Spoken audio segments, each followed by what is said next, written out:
पेण तालुक्यातील वरवण येथील एकात्मिक आदिवासी विकास विभागाच्या वतीने चालवल्या जाणाऱ्या आदिवासी आश्रम शाळेतील तांबडी ठाकूरवाडी येथील इयत्ता 4थी मध्ये शिकत असलेली विद्यार्थिनी खुशबू नामदेव ठाकरे हिचा कुष्ठरोगावरील उपचारादरम्यान 22 जानेवारी 2025 रोजी मृत्यू झाला।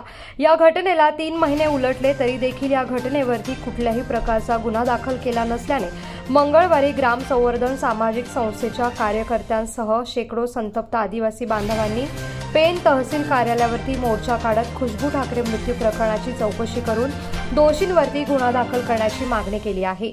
याबाबत सविस्तर वृत्त असं आहे की महाराष्ट्र शासनाचे कुष्ठरोग सुरक्षित महाराष्ट्र कुसुम अभियानाअंतर्गत 16 डिसेंबर 2024 पासून रायगड जिल्ह्यातील 30 शासकीय आश्रम शाळेतील सुमारे 8552 विद्यार्थ्यांची तपासणी करण्यात आली होती। यामध्ये 197 विद्यार्थी हे कुष्ठरोगाचे संशयित रुग्ण होते।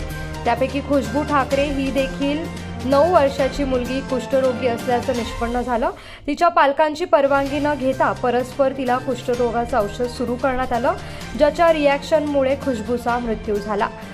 तिच्या पालकांनी वारंवार सांगून देखील आजपर्यंत गुन्हा दाखल झाला नाहीये। तो खुशबूच्या मृत्यूस जबाबदार असलेल्या वैद्यकीय अधिकारी व इतर जबाबदार व्यक्तींची चौकशी होणं आवश्यक असल्याने पेण तहसील कार्यालयावरती हा मोर्चा काढण्यात आलाय।